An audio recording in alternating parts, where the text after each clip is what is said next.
These are two of the most popular tools for deep cleaning a car interior. But if you buy the wrong one, you could either waste your money, ruin your seats, or still be left with dirt hiding underneath the surface.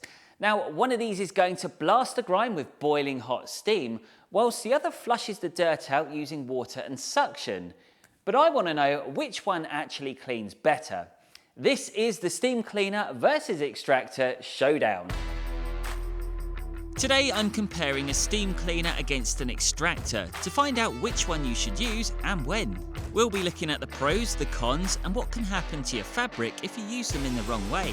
So if you're thinking of buying one but you're not sure which way to go, by the end of the video you'll know which one is worth your money and which one could be completely wrong for the job. Right, let's start off with the steam cleaner. Now this is the tool that most people think of when they hear the words deep cleaning. It doesn't require any special chemicals, it doesn't really soak everything. However, it doesn't suck anything back up. Instead, the steamer uses heat, pressure and steam to loosen grime from all those horrible areas inside the car. So you've got things like vents, runners, door shuts, pedals, all the little gaps that you can barely get into with a cloth. And that's where steam can be brilliant, but there is a catch. Steam might be able to loosen the dirt and blast it out of the gaps, but unless you physically wipe it away afterwards, that dirt hasn't magically disappeared. So the big question with this machine is simple.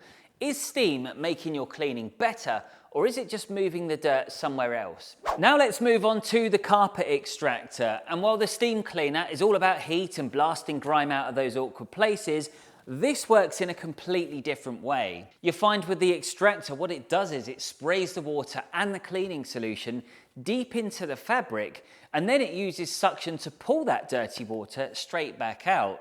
So instead of just wiping the surface, the idea is to flush the dirt out of things like seats and carpets. That's where this machine can be brilliant, because fabric doesn't just get dirty on top, it holds on to the stains and all sorts of horrible things below the surface.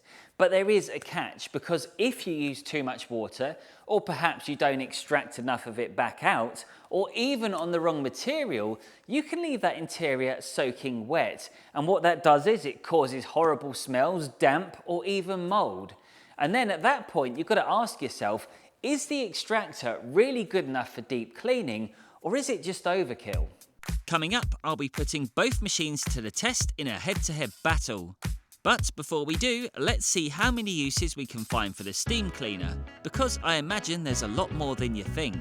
Let's start off with the obvious one, killing bacteria, because steam cleaners are great at tackling the mold, and they have the ability to kill up to 99.9% of all bacteria. In terms of things like stain removal, they're extremely good at tackling dirt caused by body sweat, and they can even break down makeup marks which may appear on things like your steering wheel or fabric seats. For jobs such as glass cleaning, they offer superior cleaning capabilities, and if you use a steam cleaner correctly, you will have the most crystal clear glass you could possibly imagine. Things like sticky sweets in cup holders, you can eliminate them in a matter of seconds. And if you had something nasty like sick in the car, you can break down the smells, which makes it a bit more pleasant to be in. And steam cleaners aren't just all about car interiors, because you can also use them on the engine bays, and they do a very good job as it happens. I've also featured a video, which I will leave in a link in the description below, that shows you exactly how you can go about doing that. Now, before you run off and buy a steam cleaner, there's one thing people don't tell you. Yes, steam can clean, but it can also get you into trouble, as I will reveal later in the video. So let's look at what the extractor can achieve. Well, this has slightly less uses, but what it lacks in versatility, it definitely makes up with incredible cleaning power. If you wanted to tackle things like smells and stains right at the source, you can easily do that. And the good thing is there's multiple chemicals out there that can freshen up the fabrics, and you get the added benefit of pumping odor neutralizers deep down where it truly matters. Can you kill up to 99.9% of bacteria? Absolutely, because you can use antibacterial fabric cleaners, which are pretty much safe on all types of upholstery.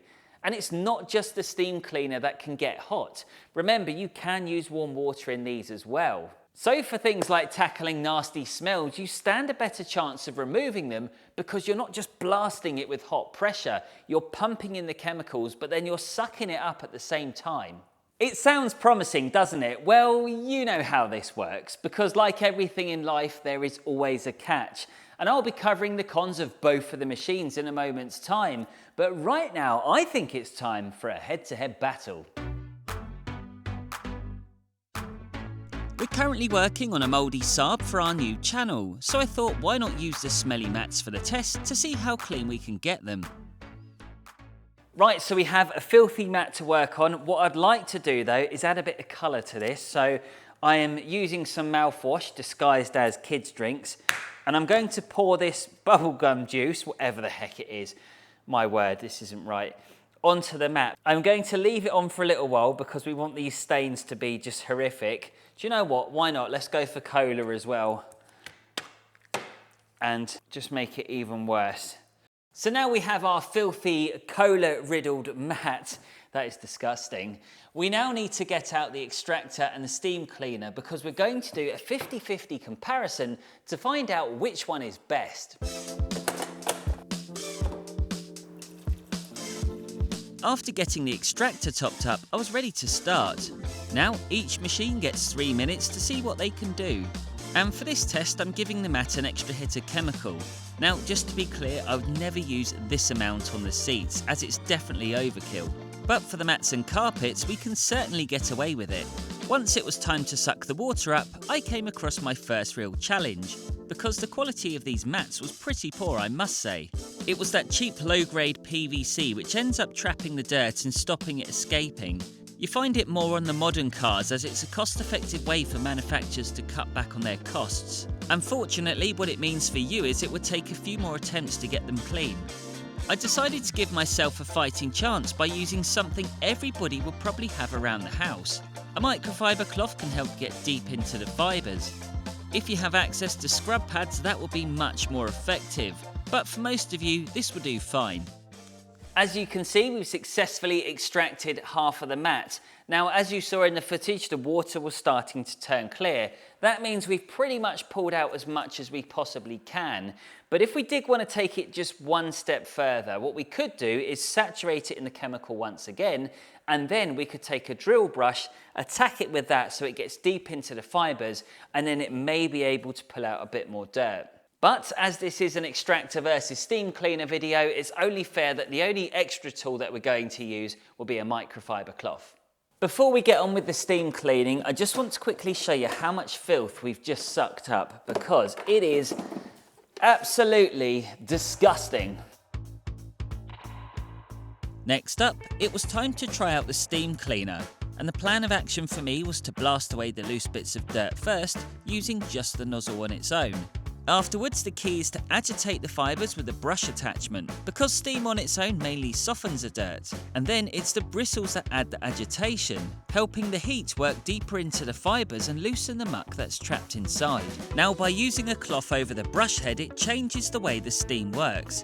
Instead of blasting the surface directly, the cloth helps trap the heat and spread the steam more evenly, meaning you physically wipe away the loosened dirt as you move across the mat. However, as you can see in this footage, steam cleaning isn't quite the magical fix that people think it is. It helped, but on this mat it definitely struggled. So now is the perfect time to talk about the downsides of using a steam cleaner. Earlier in the video, I said that a steam cleaner can kill bacteria. And yes, whilst that's true, what you have to do to kill that bacteria is keep the steamer on that surface for a good 30 seconds to become fully effective. So what does this mean for your seats? Well, it means that number one, you can over wet the seat. Steam is still moisture at the end of the day. So if you hold it in one spot, all you're going to be doing is pushing that dampness into the fabric and the foam. That can leave the seat wet for ages, and it can potentially cause musty smells or mold if it doesn't dry properly. So unless you're doing it in the summertime with the doors open, this can be a big problem. Number two, you can weaken or damage the foam. Now, the foam that sits beneath the fabric doesn't love prolonged heat and moisture. So if you've got too much steam in one area, it can soften it and make it slightly collapse. Now, it will also affect those gluey layers inside the seat, so you do need to be careful. Number three, too much exposure to steam on plastics can fade it very quickly. So on black interior trim, you'll see it will become slightly whiter over time. Number 4, steam and electrics do not work well together, so don't get near window switches unless you want a nasty repair bill. Number 5, pressurized steam doesn't magically delete dirt.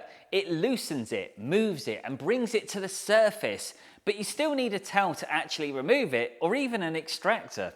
Number 6, this is an important one because you have to be careful about how you use a steamer. Serious burns can occur in the wrong hands. Okay, the steam cleaner definitely has its weak points. But before we crown the extractor as the better tool, there are 3 downsides with this machine that you really need to know. Number 1, they can over-wet the interior. This is a big one because if you spray too much water or don't extract enough back out, seats and carpets can stay damp not just for hours, but even days. Number 2, damp can cause bad smells. If the fabric or foam underneath stays wet, you can end up with that musty, wet dog smell. Number 3, and it does get worse because now you have the risk of mold and mildew. So in cold, damp weather, especially like what we have in the UK, it's always going to take far longer to dry. So if you don't get it all up, you're going to increase the chances of mold forming, which means really you need a steam cleaner to blast it all away. I think the biggest cause for concern with steam cleaners and wet vacs is that risk of damp and mold occurring inside the car. Now, thankfully, we have a few good options because you've got things like car dryers, hair dryers, or portable blowers. You can even get yourself a wet vac now, which comes with a blower function, and you can pick them up very cheap. And let's not forget, you can still use a pet dryer. Now, a pet dryer is pretty much the same as a car dryer, albeit it has a shorter hose. To sum it up, steam cleaners are brilliant in the right place, but they're often oversold as this deep clean everything miracle tool. But despite this, I would still pick the steam cleaner for the following reasons. Because stains can be fixed without having to penetrate the seats deep into the foam, and now we have things like drill attachments. So if we go back to the dirty mat I cleaned earlier, I added the drill attachment into the equation and I got much better results. Also, you get the added pressure with a steamer, a bit like an air compressor, albeit not as powerful, but the combination of heat and pressure works very well on difficult areas between the seats where the wet vac may not be able to reach. Now, there's no denying I cannot live without my trusty carpet extractor, but if I was on a tight budget, I would opt for something like a basic wet vac. A wet vac is basically a vacuum cleaner that allows you to suck up water. The only difference is it doesn't have a chemical tank inside and it doesn't come with a trigger attached to the nozzle as well. So if we wanted to try and replicate that similar experience, we would go for something like a cheap pump sprayer, spray it into the carpets and then suck it up afterwards. That's going to be the closest thing you can get to an extractor without spending a fortune. So it really does boil down to your needs. If you have a car with leather seats, then you may not have much need for the extractor. But if you have dogs that travel with you in the car, it can be crucial to have one to stop the smells getting out of control. Mind you, you could just reduce that from happening by getting yourself some rubber mats because they're much easier to clean. In fact, I made a video all about how to clean them quickly and easily, which you can watch right here.